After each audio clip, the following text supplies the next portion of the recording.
We carry the seeds of our own enlightenment buried deep within our hearts.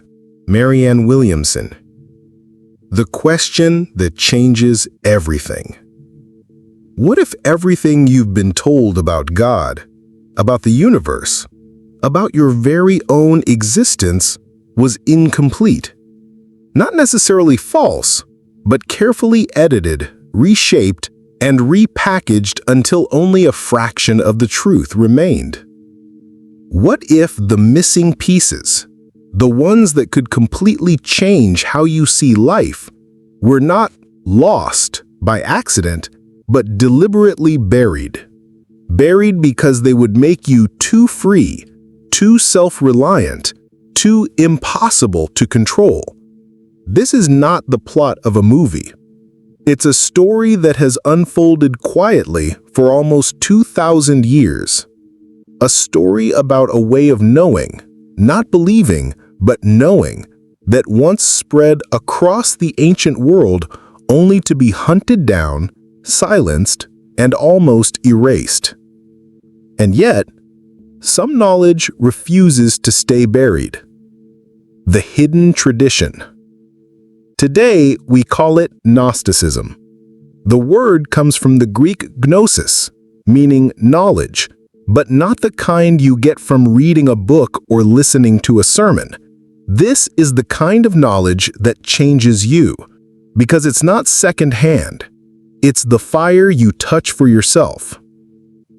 In America, we like to say we're a nation built on independence. Think for yourself. Don't tread on me. These aren't just slogans. They're part of our cultural DNA. And yet, when it comes to spirituality, most of us have inherited beliefs handed down from pulpits, institutions, or family traditions, without ever asking, is this the whole truth? The Gnostics were the original spiritual independence. They didn't demand blind obedience to religious authorities. They didn't believe salvation came from kneeling before a human institution. They believed the path to God was personal, direct, and unmediated. And for that, they became the most dangerous people in the ancient world. Before Christianity was one story. It's hard to imagine now, but in the first centuries after Jesus, there was no single Christianity. Instead, the Roman Empire was home to dozens of competing spiritual movements. There were the followers of Peter, of Paul, of James. There were Jewish Christians, Gentile Christians, mystics who blended Greek philosophy with the teachings of Jesus, and entire sects that saw him as a cosmic messenger rather than a sacrificial lamb. The Gnostics were among these early voices, and they were loud. Their message? The kingdom of God is within you. To them, this wasn't poetry. It was a literal instruction. You didn't need a temple, a priest, or an empire to find God. You needed courage to look inside yourself, pierce the illusions of the material world, and remember where you came from. But here's the problem. If you can find God within, you no longer need to fear eternal damnation from without. You don't need to pay for salvation. You don't need to submit to a system that profits from your spiritual dependence. And in a world where empires were built on controlling people's beliefs, that was revolutionary. Too revolutionary. The American parallel.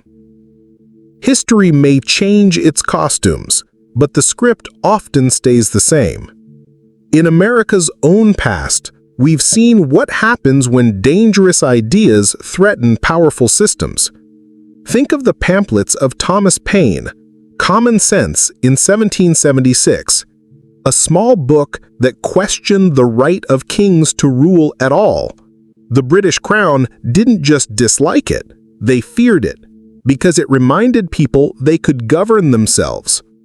Gnosticism was spiritual common sense. It told people they could govern their own souls. And just as every empire fears the political revolutionary, every religious empire fears the spiritual one.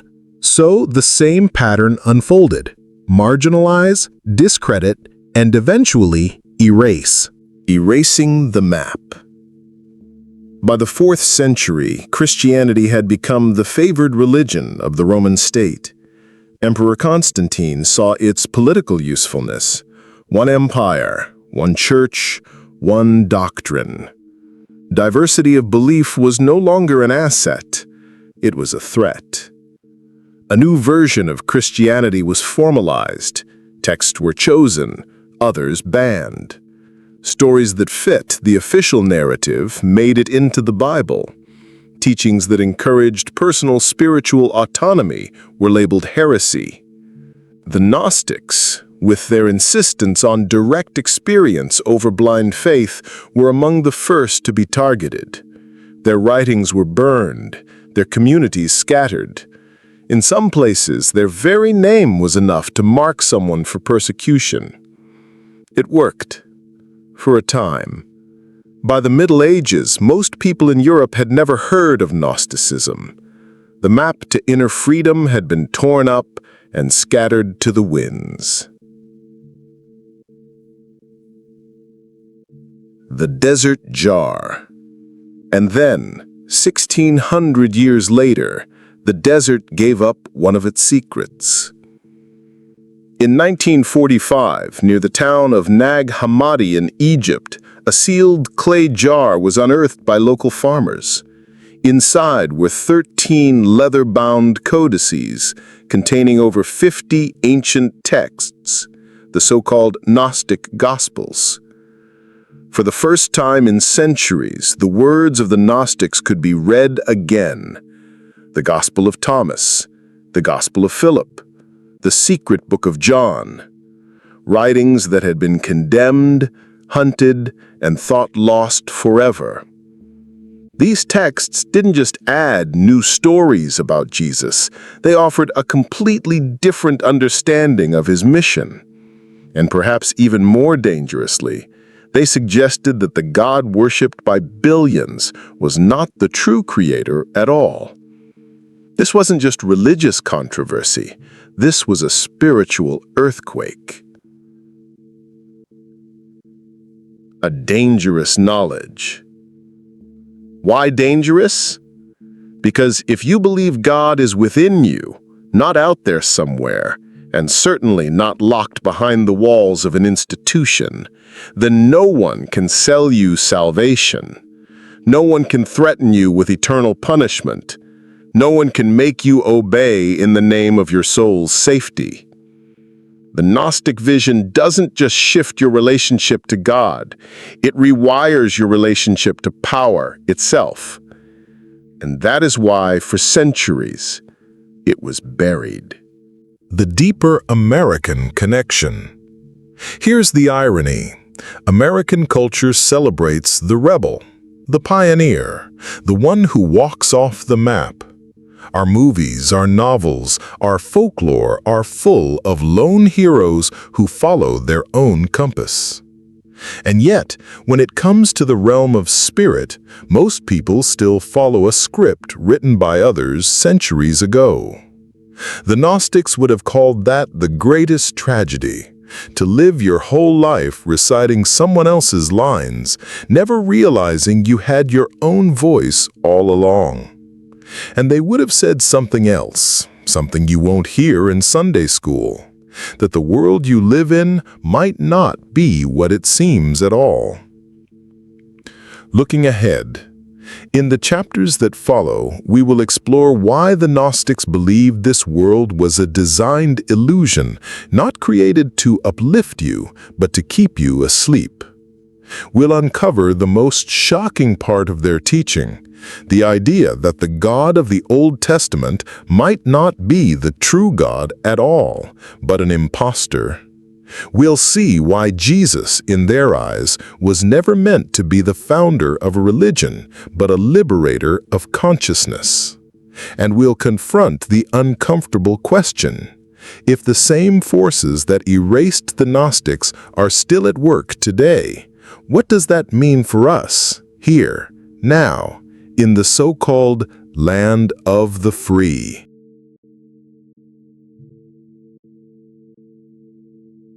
The hidden war on knowledge. The silence was no accident. When we think of history's lost knowledge, we tend to imagine accidental tragedies, the burning of the Library of Alexandria, manuscripts destroyed in floods or fires, the slow decay of papyrus in desert winds. We picture chance, the cruel roll of fate. But the near erasure of Gnosticism was not an accident. It was deliberate. This was not just a loss of words on a page, it was the surgical removal of a worldview. And like any operation designed to control the patient, the removal was meant to keep the body, in this case the spiritual body of humanity, alive but dependent. The Gnostic way of knowing was too disruptive. It didn't just question what to believe, it dismantled why you should believe anything without personal experience. That was a threat to every institution built on obedience. And so the silence around Gnosticism was carefully constructed. A faith before it was fenced in.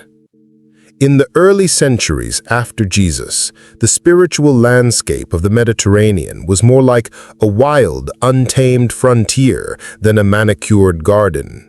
Travelers carried ideas like traders carried goods, from Judea to Greece, from Alexandria to Rome.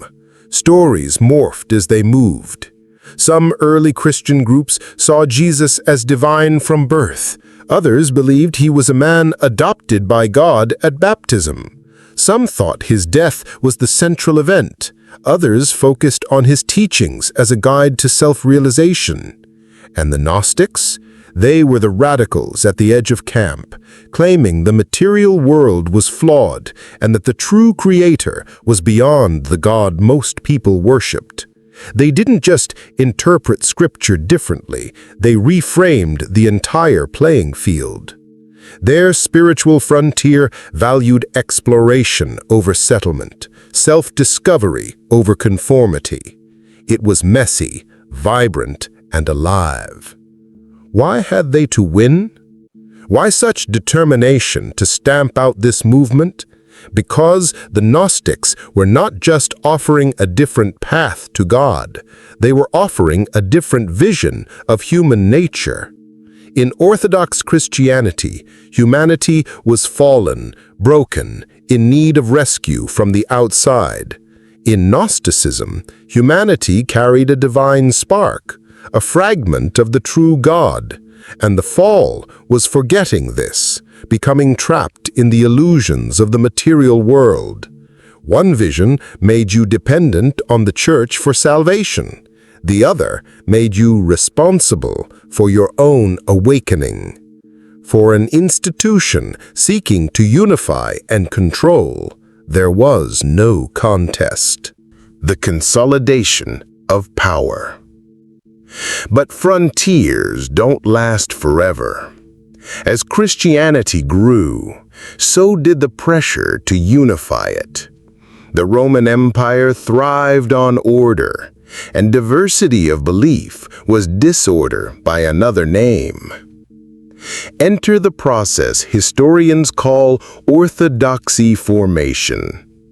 Leaders began deciding which teachings were legitimate and which were dangerous. Councils were convened, votes were taken. Creeds were written to define true belief and to exclude everything else. By the early 4th century, this process reached a climax at the First Council of Nicaea in 325 CE. Under Emperor Constantine's watchful eye, bishops gathered to settle disputes about the nature of Christ, the proper texts of Scripture, and the official doctrine that would unite the empire's faith. It was billed as a meeting for clarity. But clarity in the hands of power can become a weapon. The weaponization of doctrine. Orthodoxy wasn't simply about defining truth. It was about defining who gets to define truth. Once the official Bible was compiled, any competing text was no longer just an alternative. It was heresy. And heresy in the ancient world wasn't a harmless eccentricity. It was rebellion. It was treason against both God and emperor. The Gnostic Gospels, with their insistence that salvation came from personal awakening, posed a direct challenge to the new Christian hierarchy.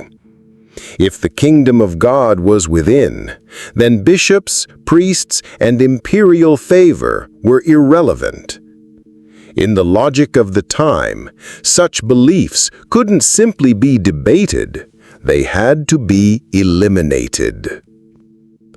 Burning the books, breaking the chains. The campaign against Gnosticism was methodical. Their writings were collected and burned. Their teachers were denounced from pulpits. Communities that held to Gnostic ideas were exiled, outlawed, or worse. But it wasn't only the physical texts that were targeted. The very concept of inner liberation had to be tarnished. The Church began equating secret knowledge with pride, arrogance, or even demonic deception. If you sought God directly, without the sanctioned route, you weren't a spiritual seeker, you were a danger to the faithful. The strategy worked. Over generations, entire populations came to associate self-discovery with sin, questioning with rebellion, and independence with damnation. The American Mirror. If this sounds like ancient history, consider modern parallels in America's own cultural life. When an idea threatens a powerful industry or entrenched interest, what happens? The tobacco industry once paid scientists to downplay the link between smoking and cancer. The food industry funds studies to confuse the link between sugar and health problems. Tech companies downplay the addictive nature of their platforms. In each case, the goal is the same: control the narrative so thoroughly that the public never sees the full picture. In the ancient world, the industry was organized religion backed by imperial power. The Gnostics were whistleblowers, and like whistleblowers today, they were silenced not because they were wrong, but because they were right in ways that threatened the status quo. The tools of erasure. The suppression of Gnostic thought relied on three main tactics, all still recognizable in our own time. 1. Control the story. By deciding which Gospels were true and which were false, the Church controlled the source material for belief. 2. Control the language. Terms like heresy and blasphemy carried not just spiritual stigma, but social and legal consequences. 3. Control the fear. The doctrine of eternal damnation gave the Church ultimate leverage. Disagree and risk your soul's fate forever. Over centuries, these tactics ensured that most people would never even hear the Gnostic perspective. seeds in the dark. And yet, not everything was lost.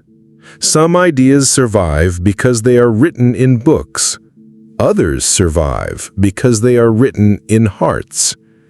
The core Gnostic insight that divinity is within and awakening is possible in this life continued to appear in different guises across history.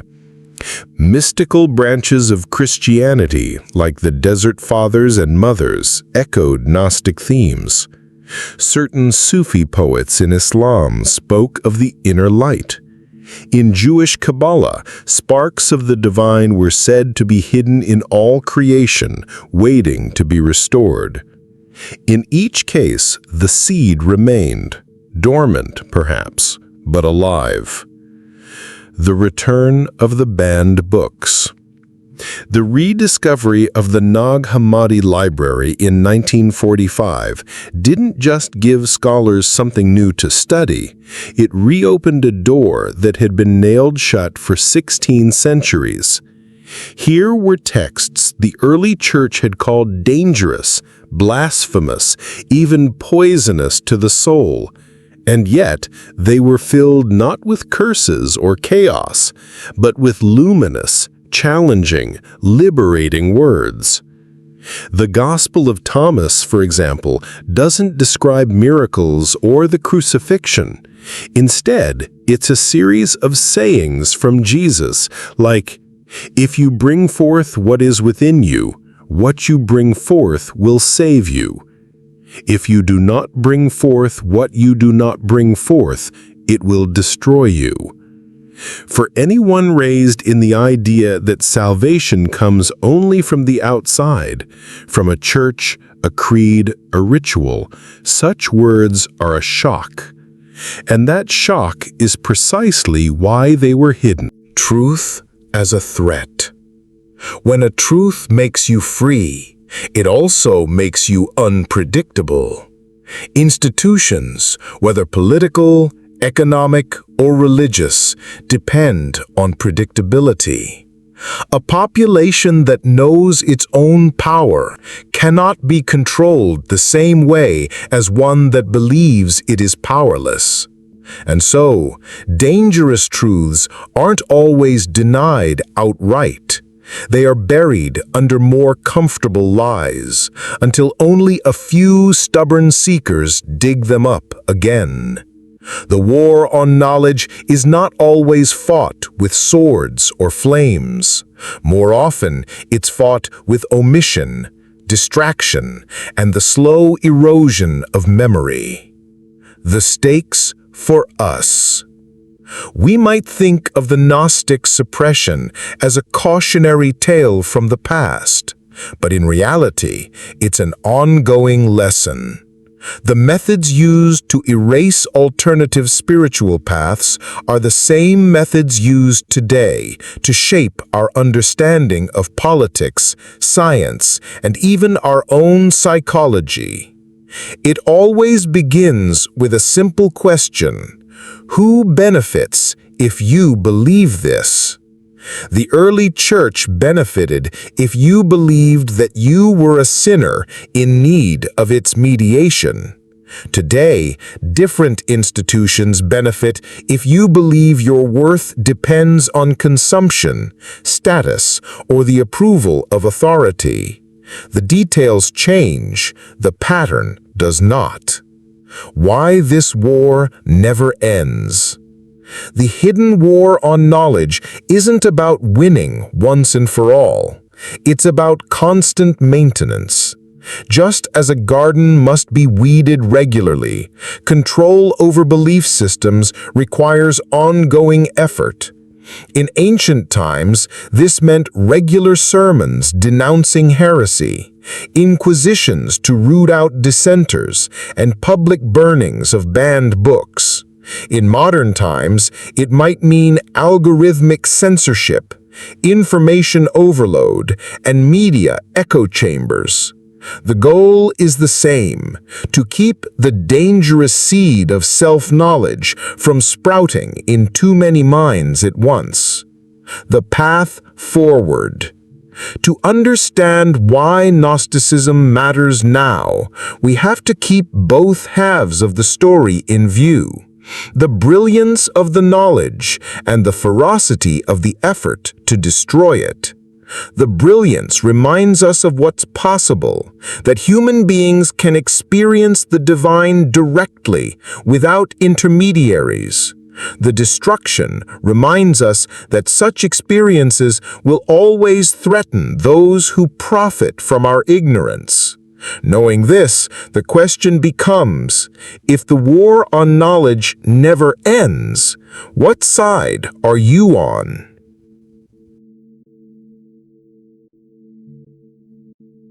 The real creation story.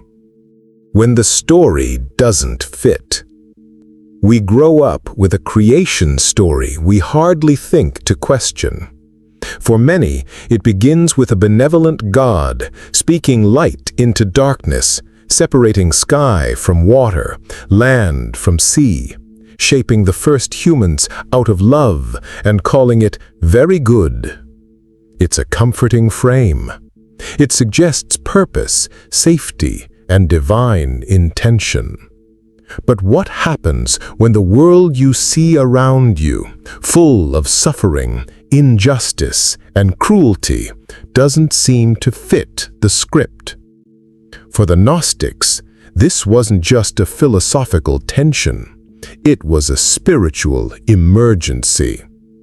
They looked at the pain of life, the randomness of tragedy, the relentless grip of death, and asked, would a perfect and loving creator really design this?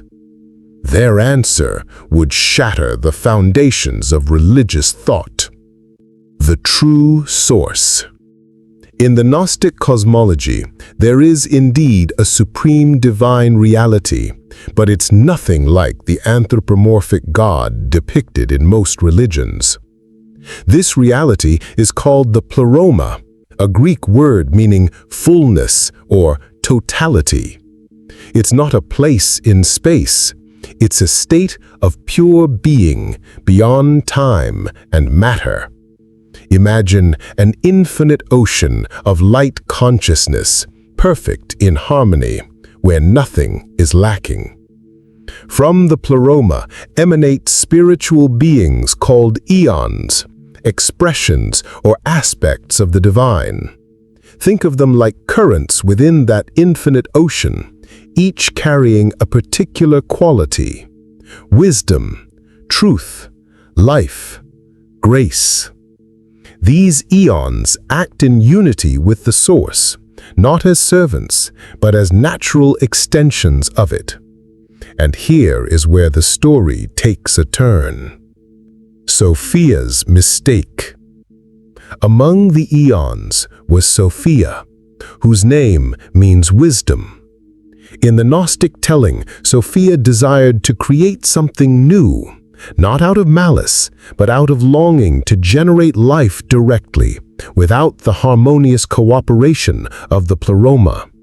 It was a creative impulse born of love and curiosity, but it was also an act taken in isolation. And isolation has consequences. Instead of producing a being of divine perfection, Sophia's creation emerged flawed, incomplete, and cut off from the fullness of the source. This being did not understand the higher realms. It only knew itself. In the blindness of self-importance, it declared, "I am the only God, and there is none beside me." The Gnostics called this being the Demiurge, the artisan or craftsman of the material world. The Demiurge's realm. The Demiurge, believing himself supreme, set out to fashion a universe of his own. But because he was disconnected from the pleroma, his creation was imperfect. Matter, in the Gnostic view, was not evil in itself, but it was limited, subject to decay, prone to suffering, Unlike the infinite light of the Pleroma, the Demiurge's world was a realm of shadows and constraints. And yet, he desired worship. He fashioned spiritual agents, the Archons, to help govern this material realm and ensure that its inhabitants remained ignorant of their true origins. The Gnostics took a radical step here. They equated the jealous, wrathful deity of certain ancient scriptures with the Demiurge, not the true source. To them, the God who demanded obedience, punished without mercy, and proclaimed himself the sole authority was not the ultimate creator, but an impostor. The prison of flesh. This material world, they taught, was not designed to liberate the soul, but to contain it. In each human being lies a fragment of the divine light, a spark from the Pleroma, accidentally trapped in matter during the Demiurge's creation. The purpose of life, in this view, is not to serve the Demiurge, but to awaken to the fact that you are more than flesh, more than your circumstances, more than the roles and fears handed to you. But the Archons have a vested interest in keeping you from this realization. They weave illusions into the very fabric of life, fear of death, the allure of possessions, the distraction of endless conflict. They control not by chains of iron, but by chains of belief. A story that offends.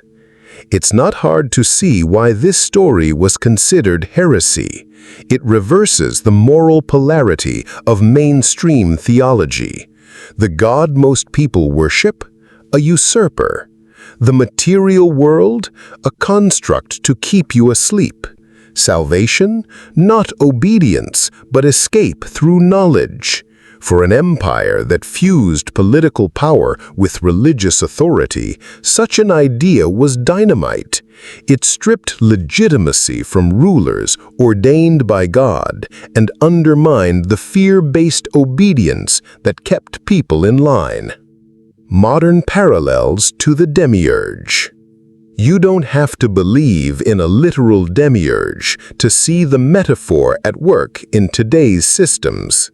Consider corporations that create products designed to addict, then convince you they're essential. Governments that promise protection while keeping citizens in a constant state of anxiety. Media ecosystems that frame themselves as the sole source of truth while narrowing the range of acceptable questions. These are demiurgic patterns, self-proclaimed authorities who confuse control for care and conformity for safety. In a Gnostic sense, the Demiurge is not just an ancient myth, it's a recurring archetype of misplaced power from ancient kings to modern technocrats. The simulation echo. Interestingly, modern science and philosophy have stumbled onto ideas that sound uncannily Gnostic. Simulation theory. The notion that our universe is a sophisticated artificial construct parallels the idea of a designed, controlled reality. In both views, the world is not the ultimate reality. There is something beyond it, something higher, more real. Where simulation theory looks to technology, the Gnostics looked to the spirit. But the core intuition is the same. This stage set is not the whole play. The role of awakening. For the Gnostics, the point of human life was not to perfect the material realm, a project doomed by its flawed origins, but to awaken from it. Awakening meant recognizing the signs of the prison, that the world runs on cycles of fear and desire, that authority is often built on illusion, that your deepest self is not the voice that worries, strives, or obeys, but the silent awareness behind it. Once you see this, the power of the Demiurge begins to fade.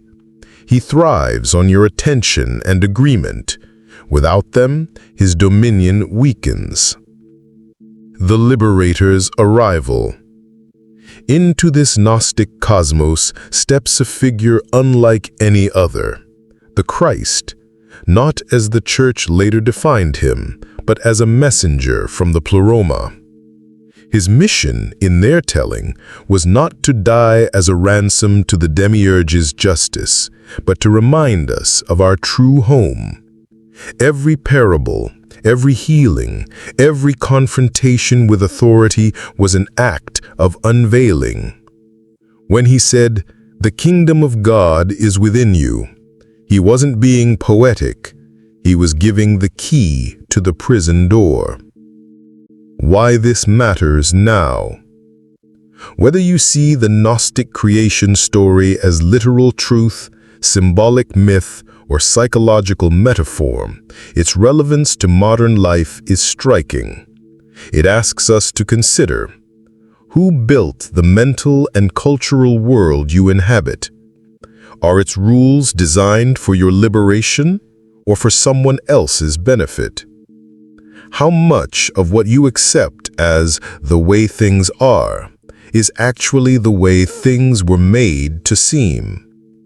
In a society saturated with noise, control, and curated realities, these questions are not just philosophical, they're survival skills. From myth to method, the Gnostics didn't stop at telling the story. They developed practices, meditation, symbolic rituals, community dialogues aimed at piercing the veil of the Demiurge's world. They treated life as a kind of lucid dream. Once you realize you're dreaming, you can begin to navigate differently. You can choose where to focus, what to invest in, and what to ignore. In this sense, Gnostic practice was less about escaping into another world and more about reclaiming your awareness here, now, so you could live from the spark instead of the shadow. The offense that frees. Perhaps the most unsettling and liberating aspect of the Gnostic creation story is this. It implies that you are not a mistake in need of fixing, but a captive in need of remembering. Your essence is already divine. Your struggle is to wake up in a world designed to make you forget. And that changes everything. It shifts salvation from something you earn by obedience to something you reclaim by insight. It moves the goal from pleasing an external authority to realizing an internal truth. Looking ahead. In the next part, we will explore the Gnostic understanding of Jesus not as a founder of a new religion, but as a revolutionary teacher whose true message was too dangerous to survive intact. If the Demiurge's greatest power is deception, then perhaps the greatest act of love is telling the truth, even if it costs you everything.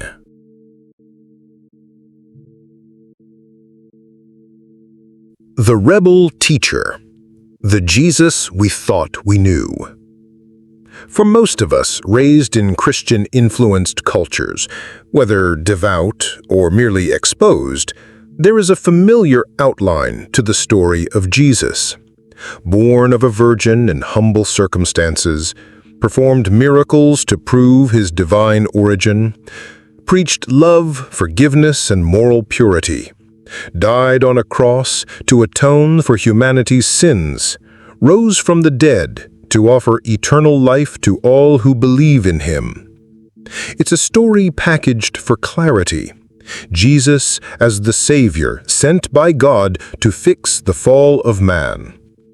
But the Gnostic picture is different, radically different. In their telling, Jesus did not come to fulfill the plan of the Demiurge, nor to establish another institution that would stand in his place after he left. He came to wake people up from the illusion itself. And that mission placed him in direct conflict with the very religious authorities who claimed to speak for God. Liberator, not middleman. To the Gnostics, Jesus was not a cosmic middleman standing between humanity and God. He was a liberator sent from the true source beyond the Demiurge's realm. His goal was not to win our obedience, but to restore our memory of who we truly are. This meant telling people uncomfortable truths, that the God many worshipped was not the ultimate creator, that the material world was a flawed construct, that salvation was not about escaping punishment in the next life, but escaping ignorance in this one. If you strip away the theological layers added over centuries, his words in the canonical Gospels still pulse with this subversive energy. The kingdom of God is within you. Teaching in two layers. The Gnostics emphasized that Jesus spoke on two levels. To the public, he used parables and metaphors, seeds scattered in soil of all kinds, knowing most would never take root. To his closest disciples, he revealed the mysteries of the kingdom, a direct gnosis of the source and the path of liberation. This two-tiered approach shows up even in the Orthodox Gospels. In Matthew, he tells his followers, "To you it has been given to know the secrets of the kingdom of heaven, but to them it has not been given." Why such secrecy? Because the full message was not for those content with the comfort of illusion. It was for those ready to risk everything for the truth. Confronting the gatekeepers. The Gnostic Jesus is not a meek figure avoiding confrontation. He is a fierce challenger of entrenched power. He exposes hypocrisy in the religious elite, disrupts temple commerce, and dismisses the authority of those who control spiritual access. In our own time, this would be like someone walking into the headquarters of a global corporation and telling its executives that their entire business model was based on a lie, and that people could get what they were selling for free. This is why, in the Gnostic view, his death was not a cosmic necessity, but the predictable result of threatening the system.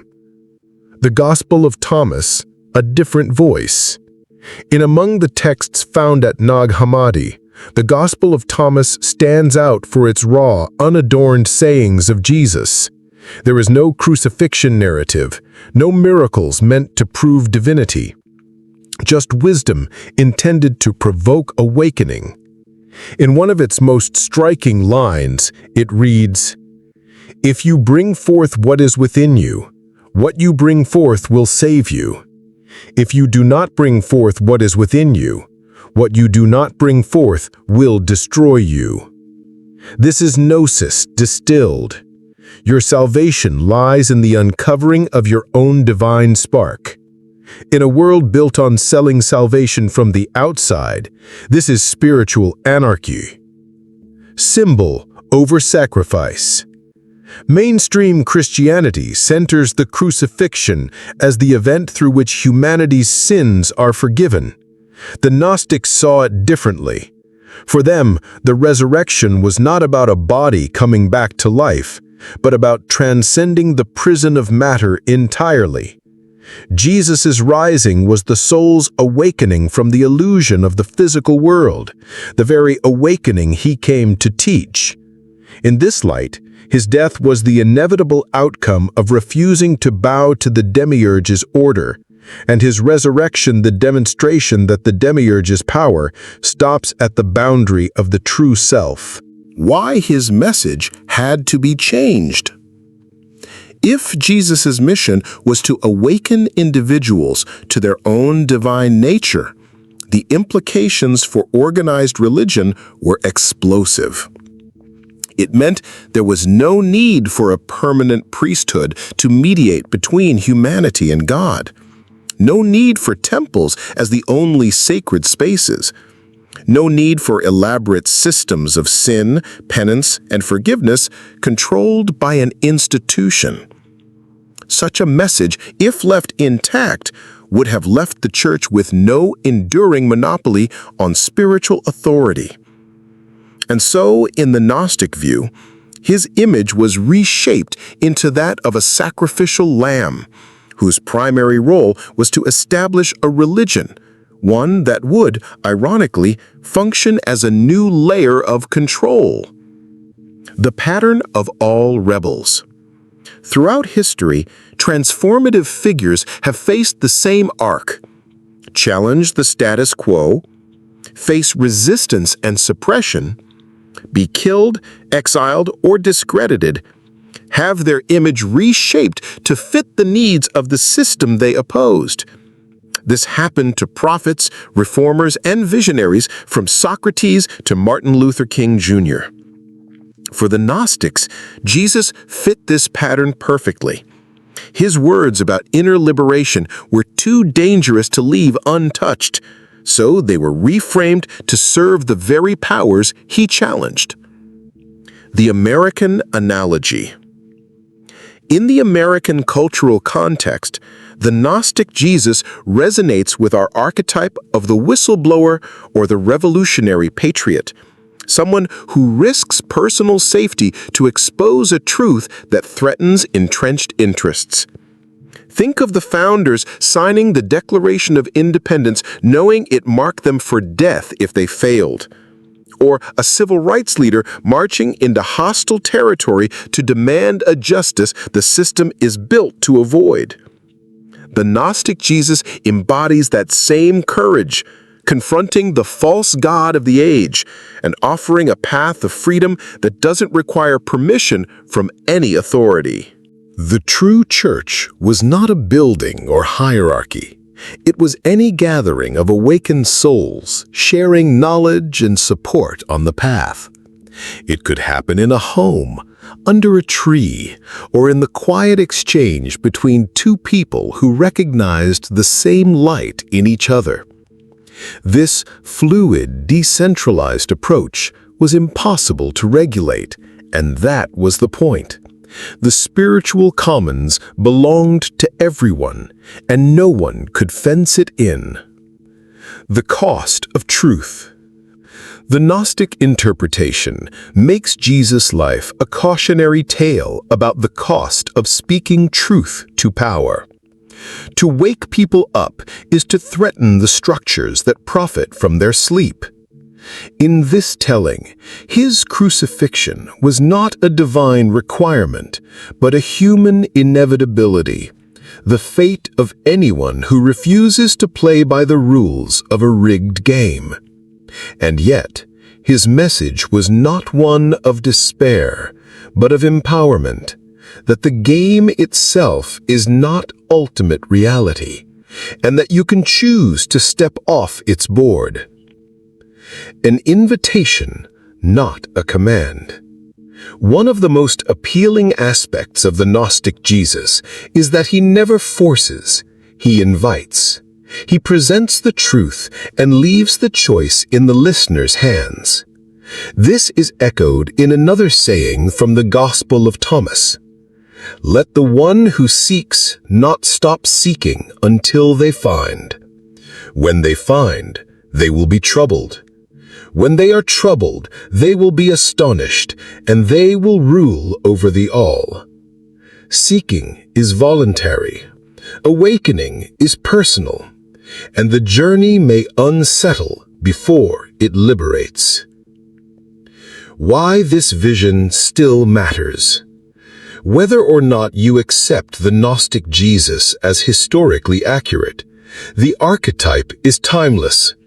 The teacher who refuses to hand you answers, but insists you discover them yourself.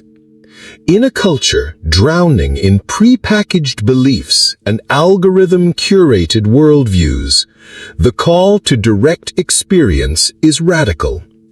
It asks you to trust your own encounter with the divine more than the second-hand assurances of any authority.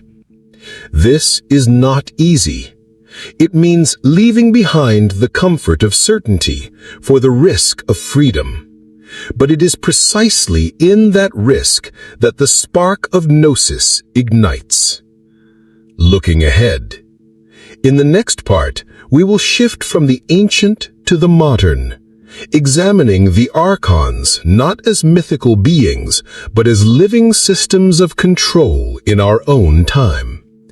If the rebel teacher came to expose the prison, the question now is, who are its wardens today, and how do they keep us inside?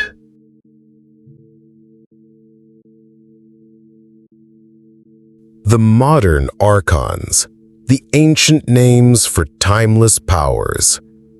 In the Gnostic creation story, the Demiurge, the false creator, did not act alone. He surrounded himself with a network of enforcers called archons, whose role was to maintain the prison of the material world and keep human beings from discovering their divine spark. The archons were described as cosmic bureaucrats, rulers of the planets, and masters of illusion. They manipulated human perception, fueled division, and ensured souls remained obedient. If you strip away the mythic language, what you're left with is an uncomfortable question. If the archons were real, what would they look like today? And more pressing, would we even recognize them? From cosmic wardens to cultural architects, the ancient Gnostics pictured archons as otherworldly beings, but their description matches patterns that are deeply human and deeply embedded in our systems. Archons in the modern world may not wear robes of fire or speak with voices like thunder, but they do something far more effective. They design environments that shape your thinking before you even realize it. They are the unseen architects of culture, the engineers of belief, the programmers of the operating system you live in. The architecture of control in the modern age rarely relies on overt force. It's subtler, more elegant, and more insidious. Information control. By deciding what stories get told, what voices get amplified, and what gets buried, they shape the truth you think you know.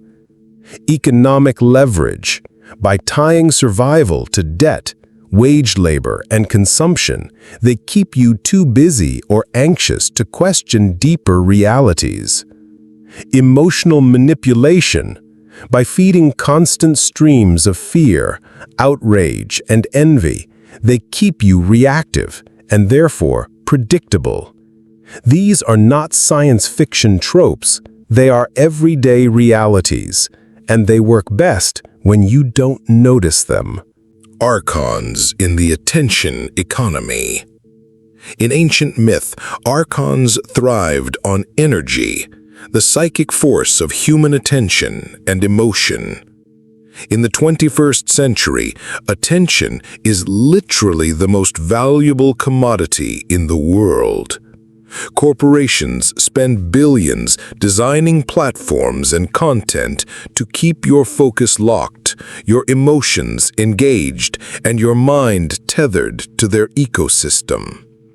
Every scroll, click, and tap becomes a small offering on the altar of the attention economy. And just as the Archons of old wove illusions to distract the soul from awakening, our modern systems flood the senses to keep awareness turned outward, never inward. Division as a design feature. One of the oldest archonic strategies is to divide and conquer.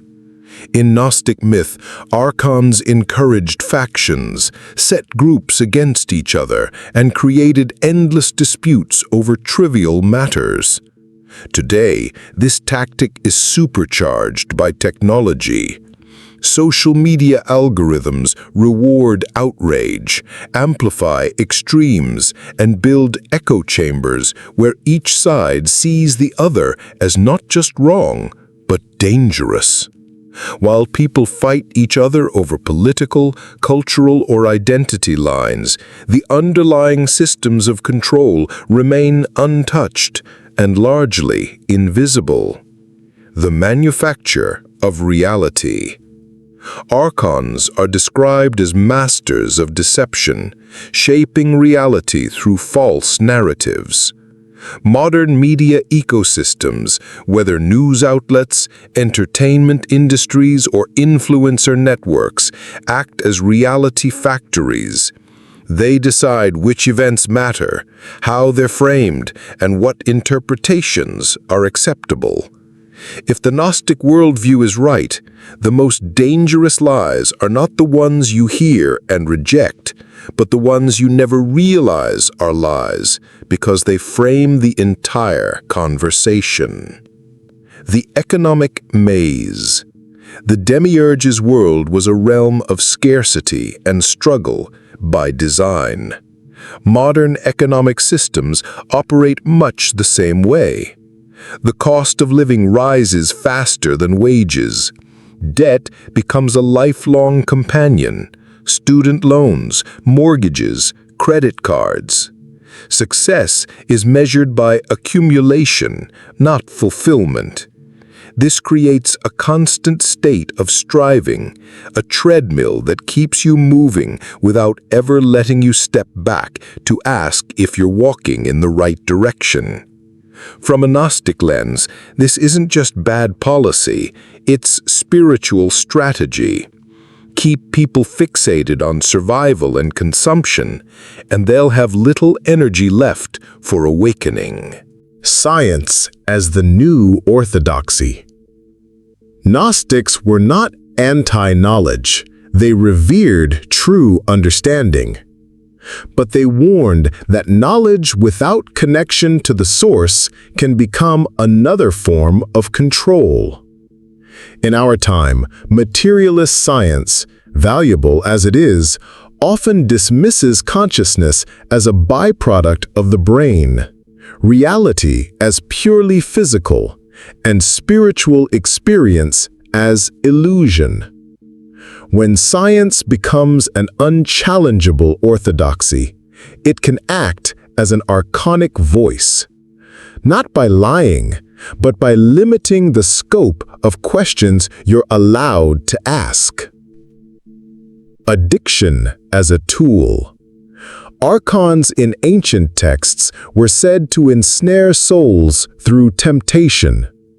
Today, the menu of temptations is vast. Processed foods engineered for overconsumption. Digital platforms designed for compulsive use.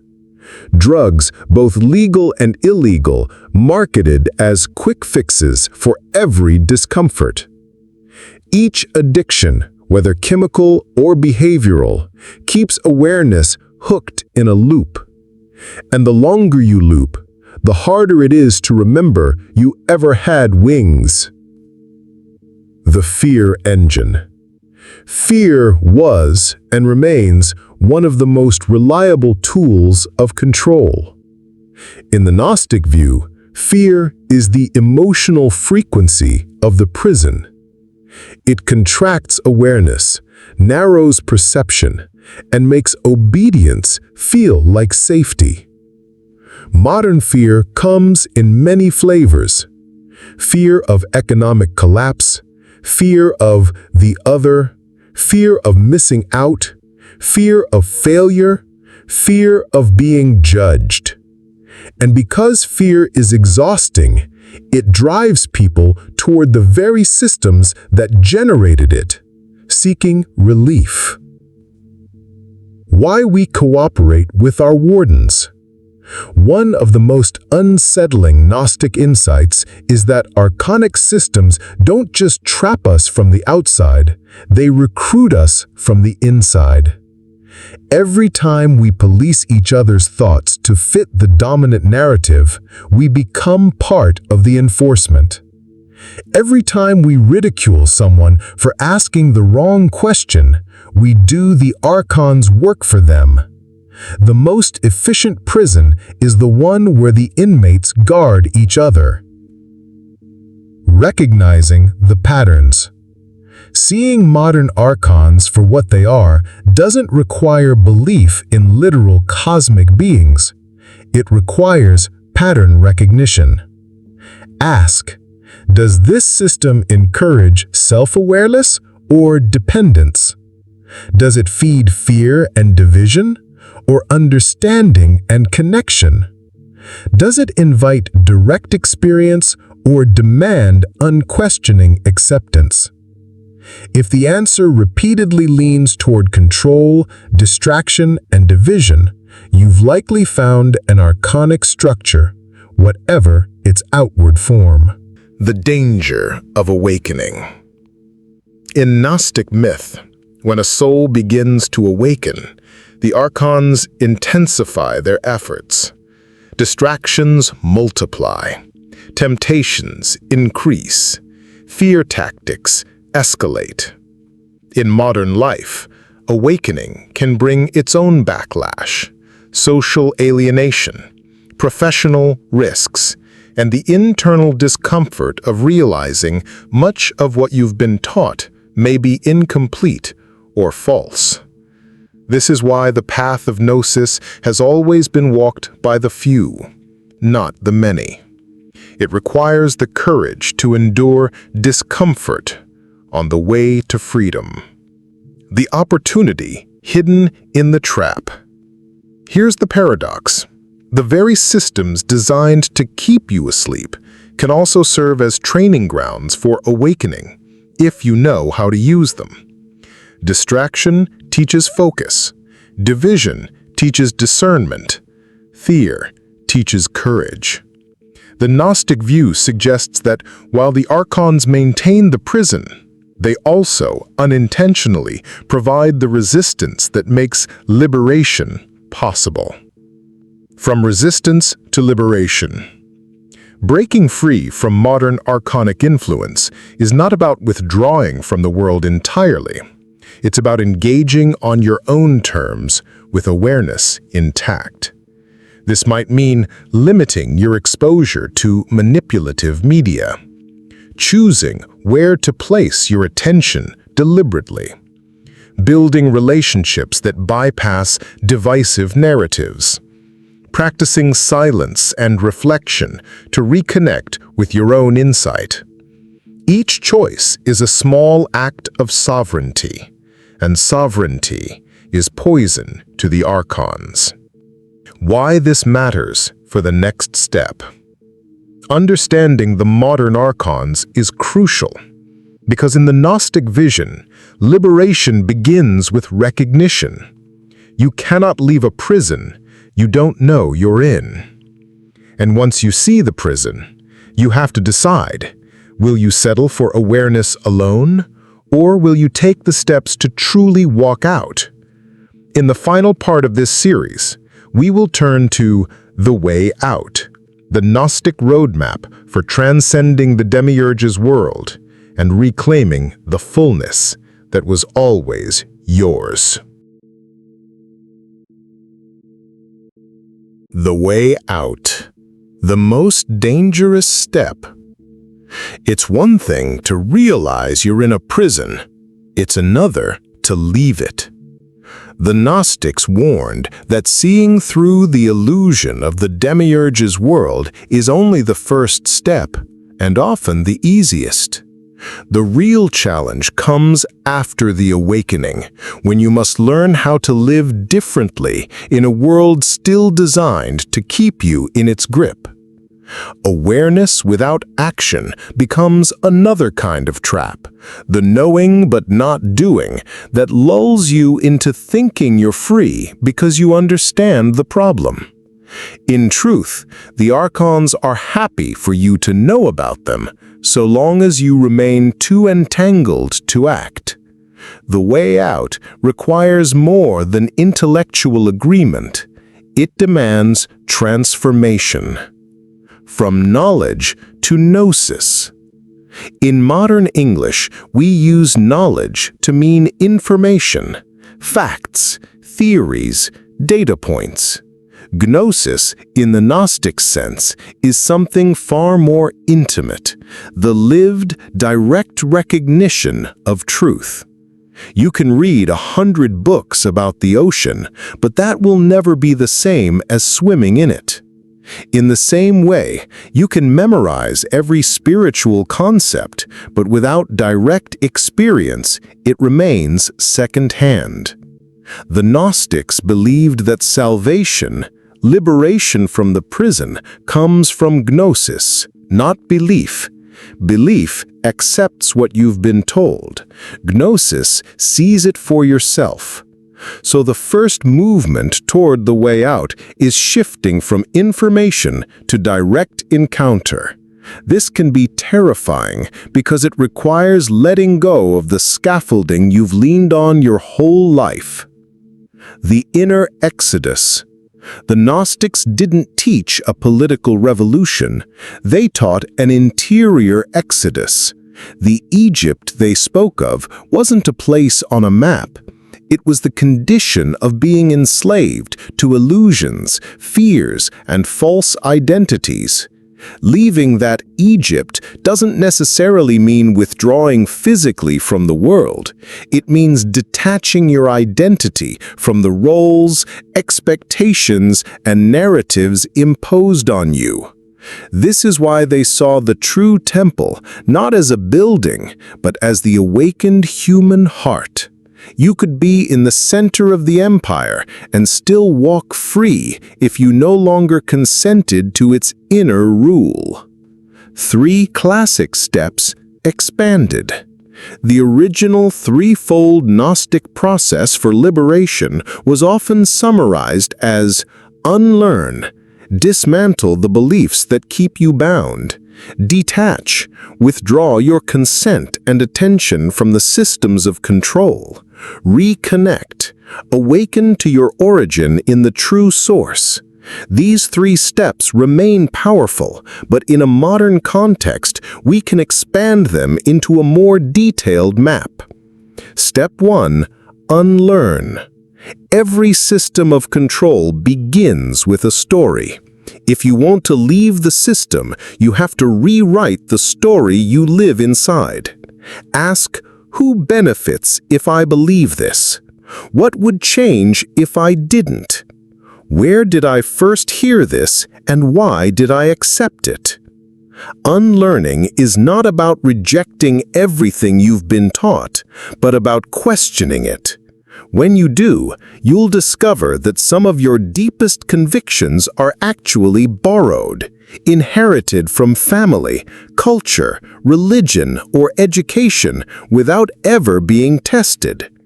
The Gnostics called this process as stripping off the garments, peeling away layer after layer of identity until the essential self is revealed. Step 2. Detach. Detachment is not withdrawal in bitterness. It's participation without enslavement. It means you can work in the marketplace without worshiping at its altar. You can use technology without being owned by it. You can engage with society without letting it dictate your worth. Practical detachment might include reducing exposure to media designed to trigger fear or outrage. simplifying material needs to avoid constant financial anxiety, setting boundaries around your attention, the most valuable currency you have. In Gnostic imagery, detachment is turning your gaze away from the shadows on the wall to seek the light behind you. Step 3. Reconnect. If unlearning empties the cup, reconnection fills it again, but with something real. Reconnect to the source through direct experience, silence and contemplation, immersion in nature, practices that focus awareness inward rather than scattering it outward.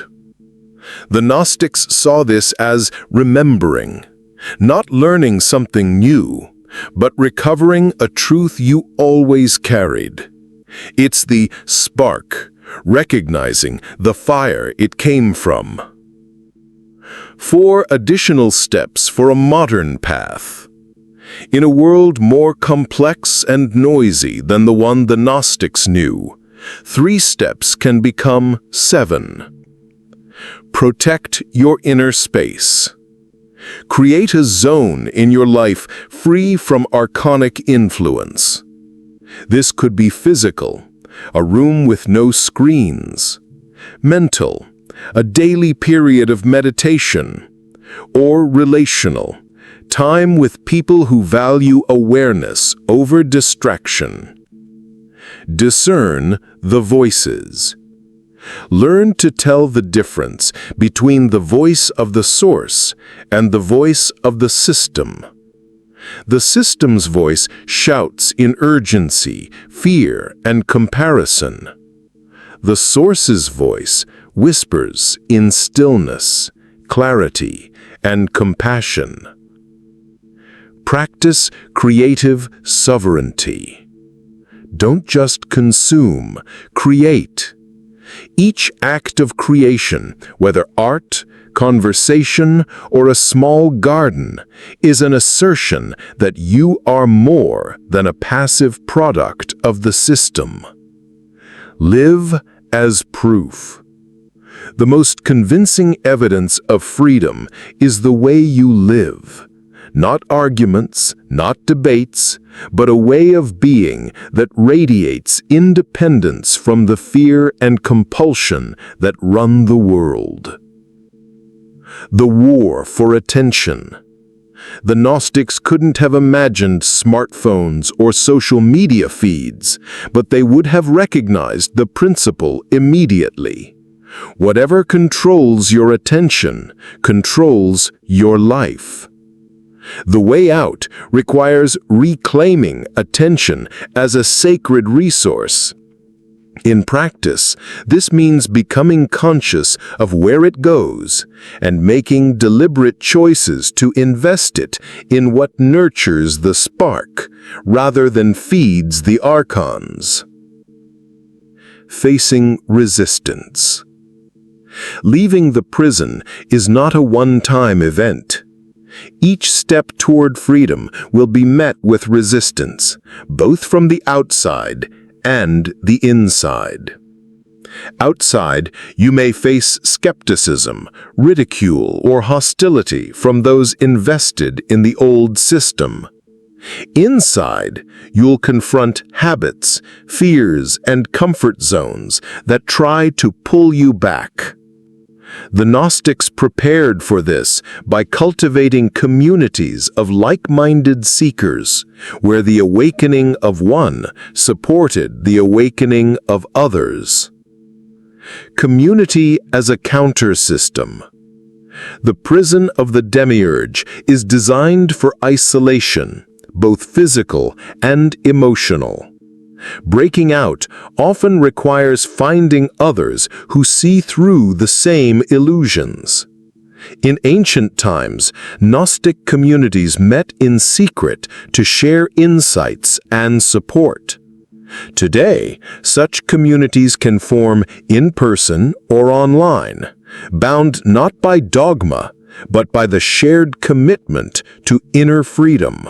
True community reminds you that you're not crazy for questioning, not alone in resisting, and not powerless in the face of vast systems. Becoming the gate you walked through. One of the most radical Gnostic teachings is that the awakened person becomes a living doorway for others. Your life becomes the proof that liberation is possible, and your presence becomes an unspoken invitation for others to seek their own gnosis. This doesn't require preaching or convincing. In fact, Gnostics warned against forcing truth on the unready. Instead, you embody it, and those who are ready will notice. Freedom as a daily practice. The way out is not a destination, but an ongoing discipline. Every day, you choose where to place your trust, your attention, and your identity. Some days, you may feel the weight of the world's illusions pressing in. Other days, you may glimpse the vast light beyond them. The key is persistence, returning again and again to the practices that keep the spark alive. Why this still matters. In a culture that prizes speed, efficiency, and constant output, the Gnostic way out can look slow, impractical, or even selfish. But from the Gnostic perspective, there is no greater service to the world than freeing yourself from the lies that sustain its suffering. Only from a place of inner freedom can you engage with the world in a way that heals rather than reinforces the prison. The last barrier. Perhaps the final and most subtle barrier to leaving the prison is the belief that you can't, that awakening is for a select few, or that you need more time, more knowledge, more permission. The Gnostic message cuts through this. The light is already within you. The prison door is unlocked from the inside. Walking out. The way out is not about fleeing the world, but transforming your relationship to it. When you no longer believe the illusions, they lose their hold. When you no longer feed the Archons with your fear and attention, they weaken. The Gnostics would say that in this state, you can move through the world like a free soul in a land of sleepers, present, engaged, but no longer bound. Your turn. Now the question is yours. Will you remain aware but unmoved, knowing the truth, but still living as though you didn't? Or will you take the next step, however small, toward living as if you are already free? The choice is not theoretical. It happens now, in this moment, and in every moment that follows. This is the way out, not a map someone else hands you, but the path you uncover as you remember the truth you've carried all along.